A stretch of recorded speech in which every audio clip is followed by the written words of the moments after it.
Even entrepreneurs fail and researchers and innovators fail again and again, even though they are in that process of constantly facing the feedback from the markets, from the pricing systems, from funders and so on.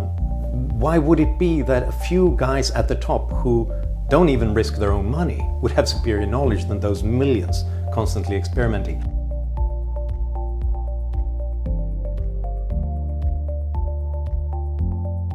Hello and welcome to the IEA's YouTube channel. Today I'm joined by Johan Norberg, who is a senior fellow at the Cato Institute and of course a prolific author. Johan was one of my heroes when I was an undergraduate student, because this was a time when we're talking about the early to mid 2000s, so this was a time when the anti-globalization movement was extremely in vogue. So these guys were everywhere, even at the economics department where I was, you couldn't get away from them. And my problem at the time was that I had lots of arguments with these people and their sympathizers, and I knew that their economics, the economics of anti-globalization, that was all wrong, but I couldn't always explain it well. Certainly not in ways which might have appealed to a left-wing student, which was, well, basically all of them. But then your book came along, In Defense of Global Capitalism, and that just did the job perfectly. I think I even I lent it to several left-wing friends at the time, and I think you've converted some people in that way. Delighted to hear that. Thank you. Yeah, and it was, I don't know if you know this, but the German translation, the one that I read at the time, was actually called, they didn't use the original title, they called it Das kapitalistische Manifest, the Capitalist Manifesto, which is now the title of this book here. So I don't know if there is a German translation planned, I don't know what they're going to call it. But we're going to talk about this book today. This is, in a sense, this is a back to the beginning, you could say. Not quite a sequel, but you're picking up the themes from the original book. What inspired you to do that? Why? What's the story behind this book?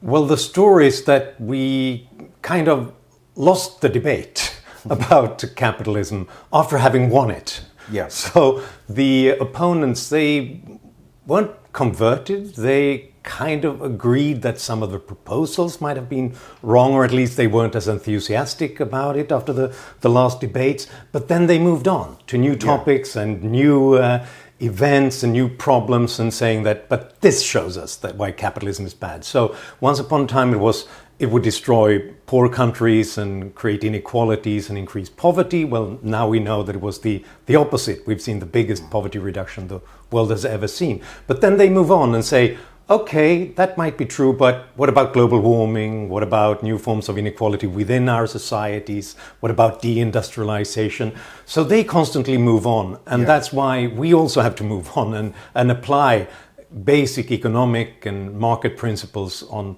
current debates.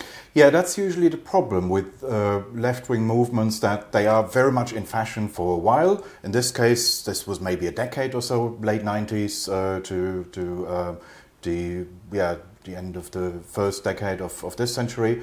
But when it's clear that they have been proven wrong, which in this case is just overwhelmingly clear. I remember at the time it was the conventional wisdom that globalization is making rich countries richer, poor countries poorer. And as you say, and as you show in the book, and showed in the first book already, this was a time when global poverty was falling like never before. So this wasn't a case like where somebody is maybe overshooting a bit, or where the truth is maybe a bit more complicated. No, it was unambiguously completely wrong, everything that they said at the time. But there was no moment of reckoning.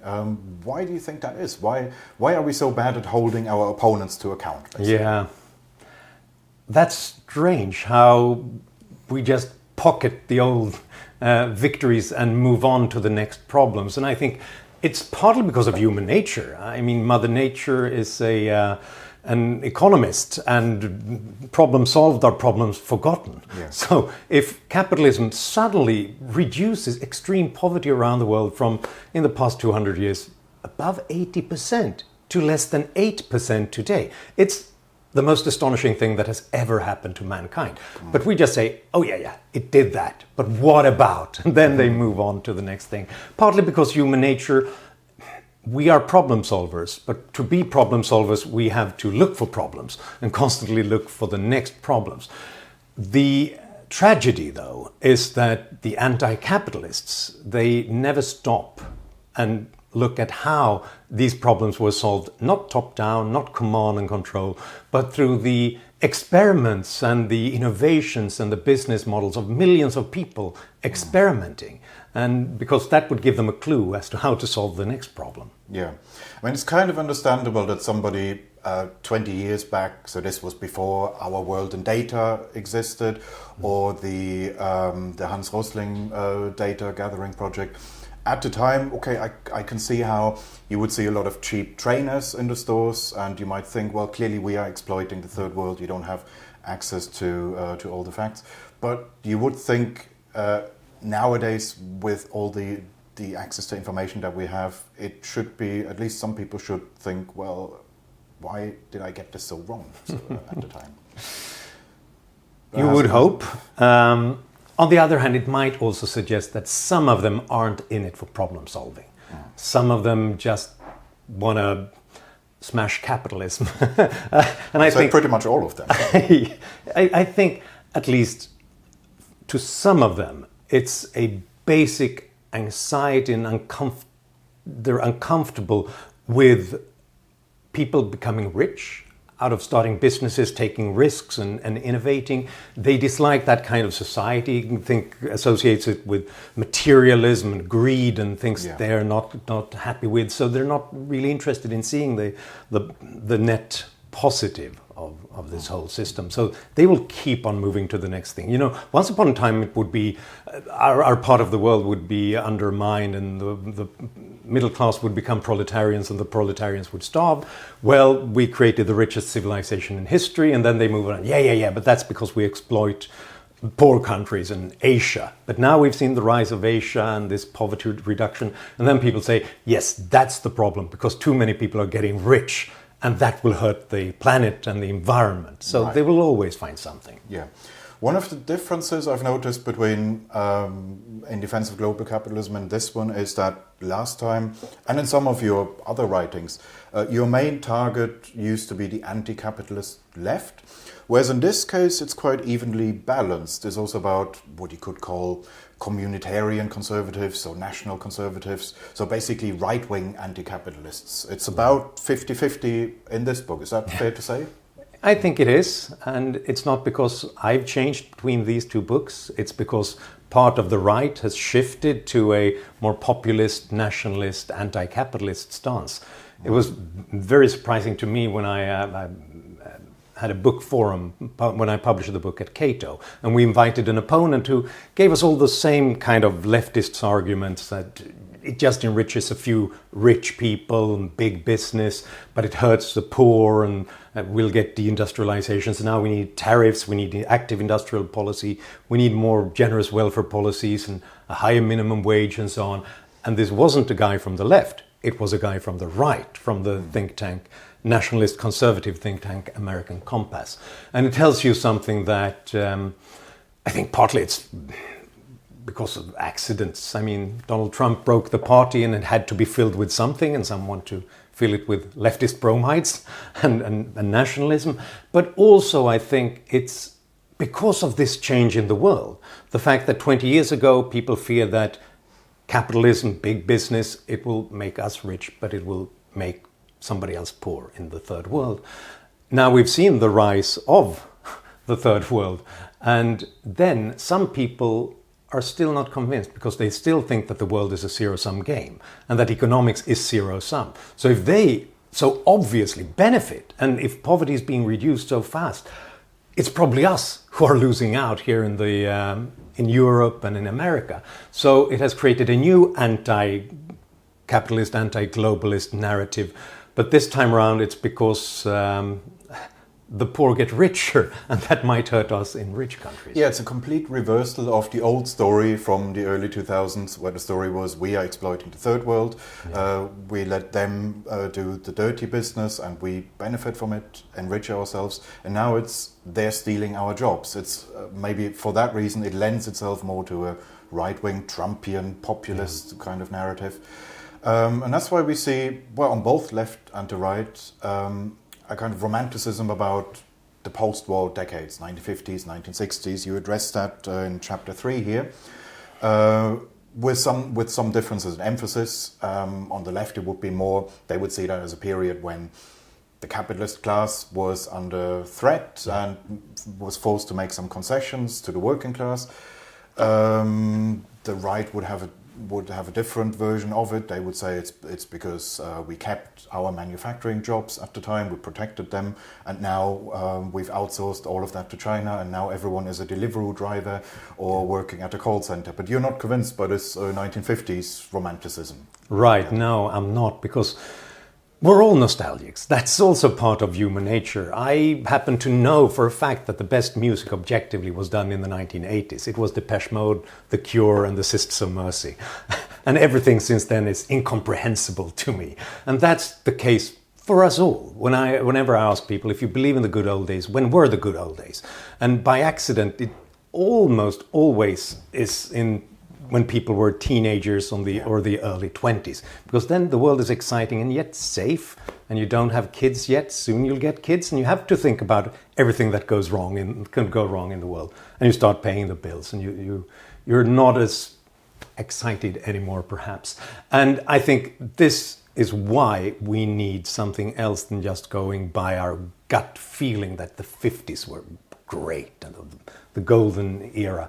We need to talk to those who actually experienced that era, and we need to talk to historians who look at that era and the diaries of people living back then, because so often this industrial nostalgia goes back to America and Detroit and the automotive jobs. That's the kind of life that we got in the post-war era, and it was really what we should be going back to. Safe, unionized jobs at a high pay.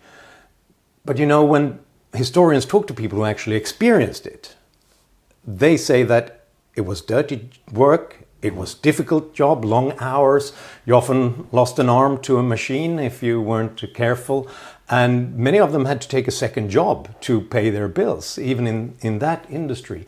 And almost all of them said that we do this, and we did this to make sure that our kids would not have to work in these kinds of jobs in the future. And those were the best jobs. They're still remembered as the best jobs back then, because compared to everything else, in agriculture and the era of the Great Depression and the Second World War, of course this was much better. But what is it like compared to now? Well, I looked at the best jobs in Detroit in 1953, heavily unionized, so high wages compared to everybody else, so high that they weren't competitive compared to other American businesses in a few years later on. But how much did they make? Well, around 1.5 cents in dollars back then, adjusted for inflation. That's slightly below the entry-level wage at an Amazon warehouse today. So we have to keep things into perspective. Nobody would want such a job today. And that's the reason why, even though we've had this deindustrialization in terms of jobs, it's difficult for factories to get people to stay on those jobs, because it's still difficult and it's still quite harsh compared to many others. And there's also the economic theory is quite clear on this. There is a reason why, even if we lose some jobs in manufacturing due to cheaper imports, that's not a bad thing. That creates new jobs. Yeah. Can you talk a bit about that? That's an incredibly important point, because there is this sense that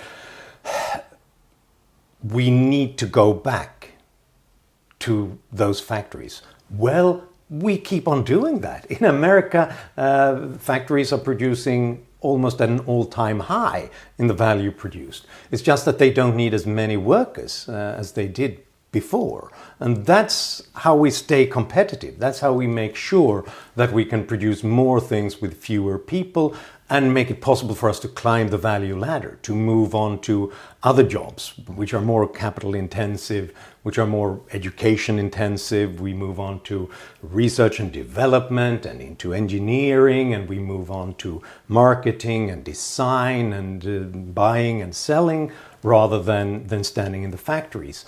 And this is why, some of these industrial subsidies and some of these tariffs might bring back some factories from other places. But it won't bring back many manufacturing jobs because it's not thousands of men with wrenches and hammers anymore. It's a few guys with computers, and the rest is automated. And that's what we need to have to be able to compete with China and Korea and other places that keep on moving up the value ladder by automating their manufacturing jobs. Everybody does this. Every successful society deindustrializes in terms of people in factories. That's what successful exporters like Germany and Japan did in the 70s and 80s. So it's not an anomaly. That's what we do to move on.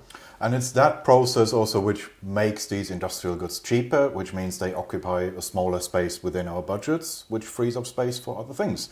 So I remember looking at some of the consumer surveys from here, from the 1950s, where things like tourism, dining out, they're not even included yet, because that was so trivial a fraction that it was just subsumed under other, because the basics occupied such a large proportion of most people's budgets that it would have been impossible with the purchasing power and productivity of the 50s to sustain a tourism industry. You could maybe do that if you're somewhere, a coastal town in Italy, say, where you have all the benefits of a nice climate and everything, and you can attract tourists from all over Europe. But the idea that a region within Britain could live off tourism, that's something which only then came in later decades. Yeah. For that you need a richer society. That's a great and a very important point. As long as most people worked in agriculture, we couldn't afford the food, basically. It was only with higher agricultural productivity that was reduced in price, and we could move on to buying manufactured goods, and suddenly we could have more than one change of clothes in our homes and furniture and stuff like that. And then that was reduced in price and gave us home electronics, and then that's reduced in price, and then we move on to tourism and higher education and more better healthcare and so on. That's the only thing that will give us a static economy where we have the same number of people producing the same number of things. That's a stagnant economy where we never move on and we can never attain any kind of higher prosperity. Yeah, you've also got a chapter somewhat provocatively titled In Defense of the 1%. That is, even on our side, some people would be a bit squeamish and would say, well, I'm against the 1% too, because a lot of them are crony capitalists. Yeah. But you don't think it's all negative? There's no shame in saying, no, actually nothing wrong with the 1%.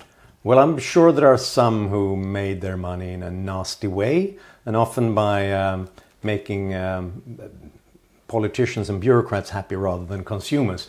But that's exactly what we get when we have more industrial policy and tariffs. So I want to beat the drum for people who actually make a fortune on the market. Because it's so easy to just look at it now and look at the successful people. Why should they have all those resources? Well, you have to think about how did they get there? And think about all those who didn't get there, because it's risky and dangerous to come up with new business models and with new technologies and goods and services. Most of them fail, most of these goods. So it's dangerous, it's risky. As one entrepreneur once put it to me, it's like a minefield. Over there, you've got all the things that make us prosper. New capabilities, technologies, goods and services, fortunes. But it's difficult to get there because there is a minefield in between, a minefield of economic uncertainty and customers who change their minds and regulations and interest rates and stuff. So most never find a way over to the other side. Most entrepreneurs are blown up, but some do. And the chance that someone finds a safe path to the other side increases if we get more people to take those risks and make those crazy ventures. And the best way of doing that is to attach an incredible reward over there on the other side. And they hopefully make something if they succeed despite all these problems. But the most important thing for us, for humanity, is that we found a safe path. And suddenly we can sit here and with affordable food and with decent medicines and with electronics that makes it possible for us to see the other half of the planet in real time on our cell phones. And that's what's important. So the 1%, if they get there, if they did it on the market with voluntary exchanges where no deal ever happens unless both parties think that they actually benefit from it, then the greater their reward, the bigger our reward, the consumers and the rest of society. And I would say that we make much more than they do because we didn't take those risks. Yeah. They did. Yeah, well, that's always been the something that anti-capitalists don't quite see, that for every example of success there are many failures. I had that exact conversation once with a Marxist in a hipster pub, you could say. It was doing very well, and he said to me, look, there's surely tens of thousands of pounds coming in. Who makes all that? Who creates all that wealth? That's the people standing behind the bar and pulling the pints, and the owner is just sitting there and getting fat and rich and doing nothing. Right. And I said to him, yeah, okay, but this place here, this is in what used to be an industrial wasteland. Somebody took that risk, and somebody had the idea, why not put a pub here?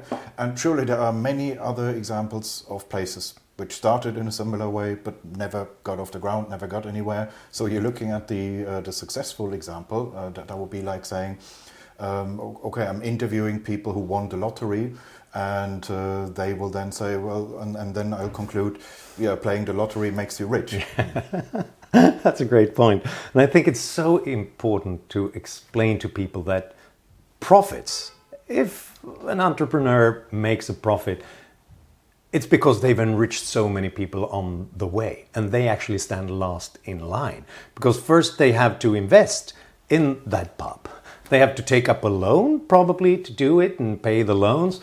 They have to buy the supplies and pay the suppliers. They have to hire people, someone standing there at the bar who apparently expects to be paid, even though the pub might never actually make a profit. So then, and only then, if they've paid off the suppliers and those who lent them money and the rent for the building and paying the workers, only then, and also giving something to customers who make them come back again and again because they benefit from it. Only if they manage to enrich all these groups and get something left, which is obviously heavily taxed, do they get a profit. So actually, if they make it in this way on the market through voluntary exchange, it's because they benefit mankind. Yeah, and fair play to them. But there are, of course, people who make money in ways that we wouldn't approve of. So I'm glad that you mentioned in the book one of my hobby horses, which is NIMBYism, people preventing housing construction and then getting rich because their housing wealth explodes. A big problem in Britain. I don't know about the Swedish situation. Oh yeah, we do have that. Yeah, but that is something that, I mean, back then when your first book came out, I wasn't even aware of it. I thought, well, houses are just somehow there. We don't really have to think about it. But now we know it's become a bigger deal in some developed countries. Can you tell us a little bit about that, the impact of restricting housing construction? Yeah, no, it's really terrible, because one of the problems that we've seen over the past 2 decades or so is that, and this is something that everybody picks up on, is that, we don't see this general distribution of all the wealth that is being created, of all these opportunities. Well, one of the biggest reasons is that we have a lack of mobility. It used to be that we moved to places where the jobs are and where they pay better, where the market is. But now it's incredibly difficult to do that, because in those places we have NIMBYism, we have regulated housing, which makes it unaffordable to move to the places where we should be moving to get a stake in this growing dynamic economy. And that's, as you say, it's partly this alliance between regulators and people who live there and who don't want to see their housing prices affected. And that's a major problem. That's why we need deregulation, fierce deregulation in this area, to make sure that we spread the wealth. Yeah, I mean, even in Piketty, who you also critique in one of the chapters, I think he even had a graph in his book where he showed increases in wealth concentration, and actually, at least for the British data, almost all of it was just explained by housing wealth. So no, you don't need a grand new theory about capitalism. No, R greater than G, nothing of that sort. Just build some houses, and there's no great mystery here. Exactly. Let's have a look at industrial policy. That was less of a thing 20 years ago. It's made a comeback. I'd say largely Mariana Mazzucato's achievement. I mean, she must have done something right. Used to follow her on Twitter for a while, and I don't know if that's still the case, but for a while she used to post almost every day. Today I'm meeting the Brazilian finance minister. Today I'm meeting the Austrian minister of economics. So she was a rock star economist because of this one idea that it's actually the entrepreneurial state that creates most of the wealth, and the private sector is just a parasite that, well, okay, she doesn't quite put it like that, but she would say successful innovation. She would probably say that a lot of the technology that we're using today goes back to state-funded research in one way or another. So is the state really a wealth creator, a wealth engine? Does the private sector just commercialize it without contributing? Yeah. Well, I think that Mazzucato is an important reason why we've seen this revival of industrial policy. But it's also amnesia. It's the fact that we forgot what happened the last time we tried to do this. In the 70s and 80s, we had plenty of massive ambitions to pick winners from the governments, from governments all around the world, and it was a complete series of failures. It ended in tears, for the simple reason, I would say, that, and this goes back to the thing that wealth creation is hard. It's difficult. It's difficult to come up with useful knowledge and useful products and goods and services. And when I look at almost all the inventions that we now appreciate and love dearly, none of them came from a political committee sort of deciding this is what we need, nor did they come from a single genius who just came up with the idea. It came from thousands of experiments. It came from trial and error. It came from lots of feedback from users and consumers, and lots of pushbacks and failures, and then adaptation and incremental progress. And then after years, we suddenly end up with something that's actually useful.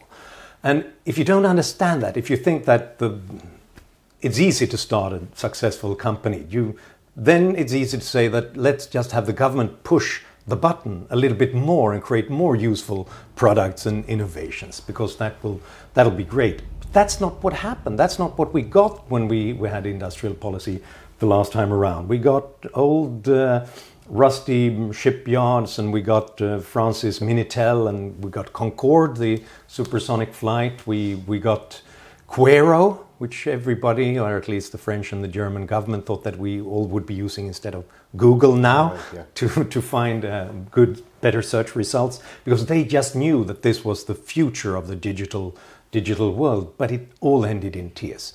And that's fine, because lots of experiments ends in failure. But the problem with having this active industrial policy is that we remove the whole process, whereby we sort out the failures and constantly learn throughout this process and make sure that we have a more incremental process, and capital and labor is transferred to places that are more successful and more successful solutions. So I'm afraid this will short-circuit the whole process. Well, and often when you have industrial policy, politicians follow a different set of incentives. In the best case, they probably just go with what seems to be working already, what's already in fashion. So I remember the former Chancellor George Osborne always had some industrial policy gimmick in every budget speech that he gave, but it was always flashy things like the video games industry. That was fashionable at the time, of course. So he said, well, I have a special tax break here for the video games industry. Probably didn't do much harm, but if they were already doing well, then we could say, well, what's the point of that? That's right. And that's why it's not enough with flashy presentations and lectures about sort of the successful examples of industrial policy. Because obviously, if you spend lots of resources, the government is involved in almost everything. And if something succeeds, they'll point to it. Mazzucato will say, this is a success because could only happen because of the government. You know, when I learned a couple of years ago that 49 out of 50 American states spent heavily to make their state a hub for the biotech industry and attract businesses from other states. And if only one of them succeeds in their ambition, Mazzucato and others will say, you see, it works, it really functions. That's why we need research. We need researchers to look at all the other examples and what happened to them, all the other 48 states that didn't succeed. And then researchers tell me, and they recently, some 50 European scholars used their knowledge to produce an anthology called The Myth of the Entrepreneurial State. That's not really the title, but it's something like that, and you can Google it. And they basically say, yes, there are successful examples, but for each of them there are 100 failures. And we short-circuit this process and we don't end up in a good place. Yeah, I once read something about where several entrepreneurs from Eastern Germany talked about how they couldn't have made it without government support. But then I thought, well, okay, this is from a time when all of the Eastern states were showered with subsidy money.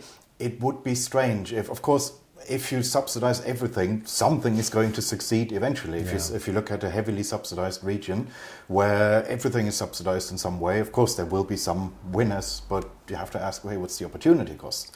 Exactly. What would have happened with those resources if they hadn't been spent in that way? Yeah. And then the only argument would be that for some reason a small group of politicians and administrators would have better, superior knowledge about the future of technology and the business world than the millions and millions of people who are actually in that world. And even they don't know. Even entrepreneurs fail, and researchers and innovators fail again and again, even though they are in that process of constantly facing the feedback from the markets, from the pricing systems, from funders, and so on. Why would it be that a few guys at the top who don't even risk their own money would have superior knowledge than those millions constantly experimenting?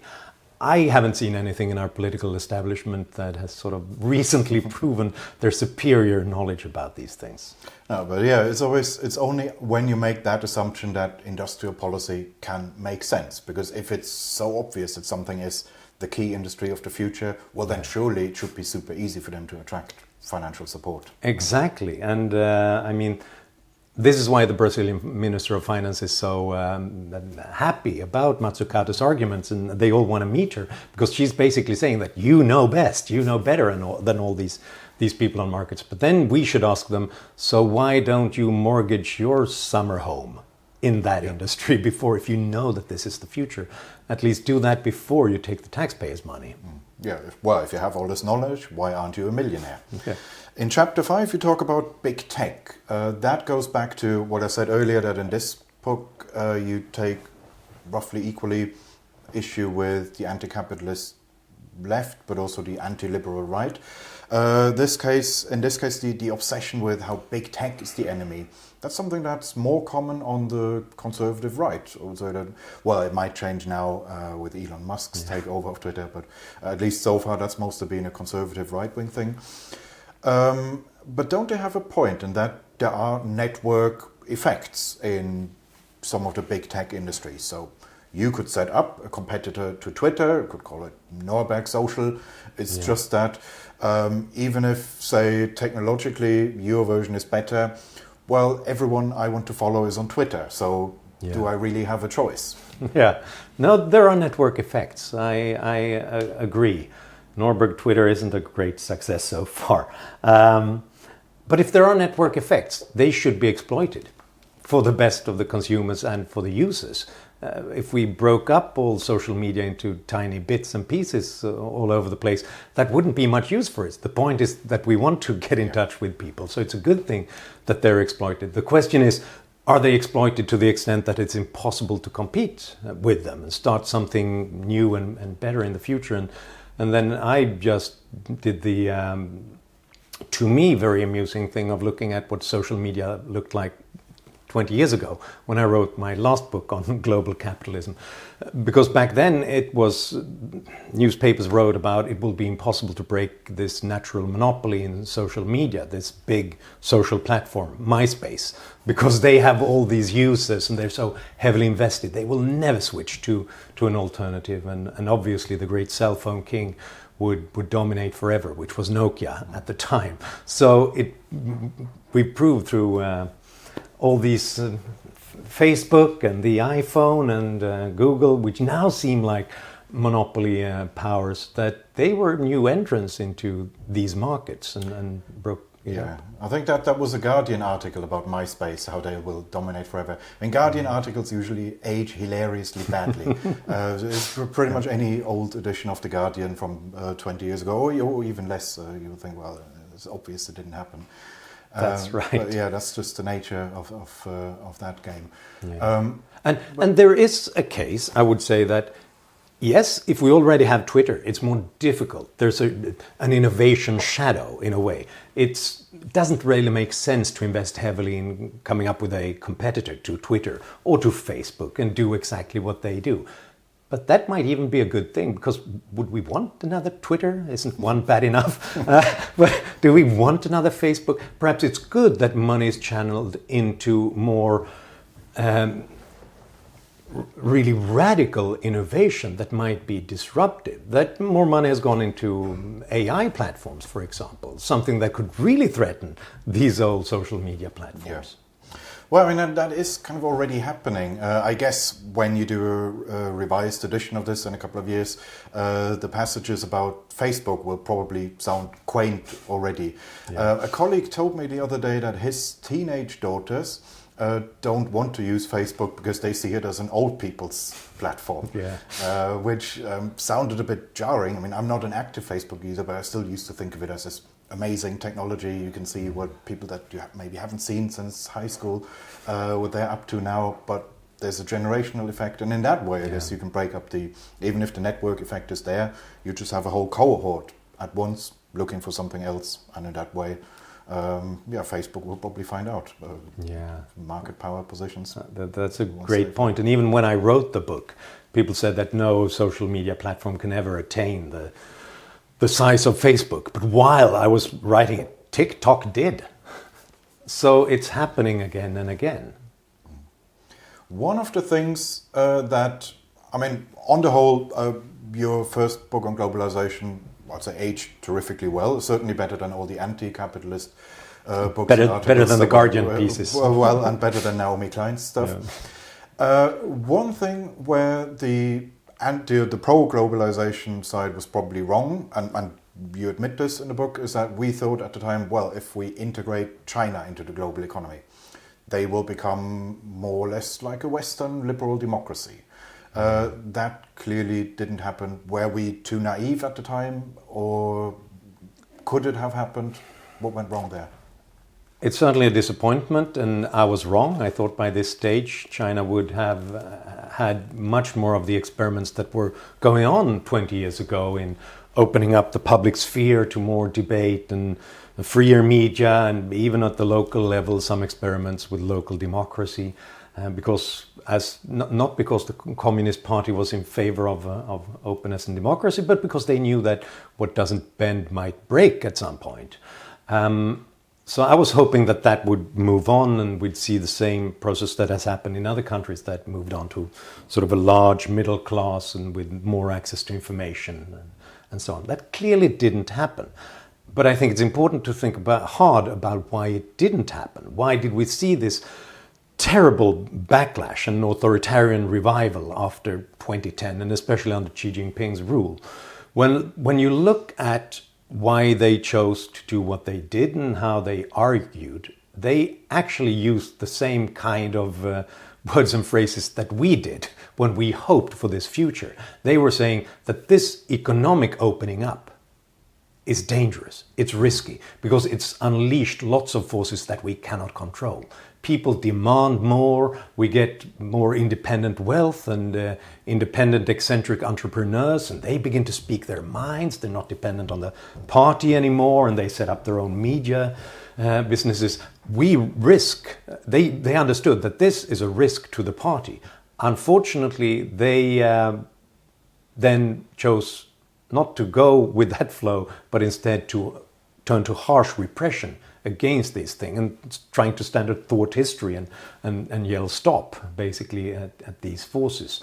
I think there could have been something else. There were lots of debates before Xi Jinping within the Communist Party. It's not a sort of a set, it's not one consensus over there, but actually they fought it out heavily. The question is, will this last? Is this the future of China? I, for one, think it's a very unstable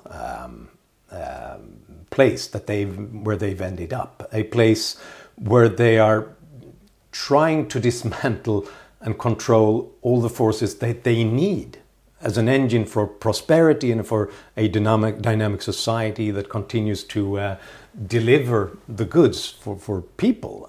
This is one of the reasons why we are seeing an economy that doesn't function. As one researcher said about AI, they should have won the AI battle because they've invested so heavily. But why not? Because their work is twice as difficult. They have to tell the AI both what to say and what not to say. It's not an open market for ideas, but it's not an open market for businesses and for entrepreneurs. They've destroyed the tech entrepreneurs and the online education industry and the things that could have been new engines because they were afraid of that independence. And that won't work well in a society that's basically, they're finished with catch-up growth. They need their growth to come from more unpredictable places, from experiments and from surprises. And that's the one thing that Xi Jinping doesn't like. So that logic that increased economic freedom would also lead to demands for political freedom was not completely wrong. It's just that the Communist Party of China also sees it that way and therefore clamps down on both. I think that's what happened. And I think this is a difficult choice that many authoritarian leaders have made at one point or another. They can see forces emerging that they cannot control. Do they try to put the lid on it, even though it's boiling?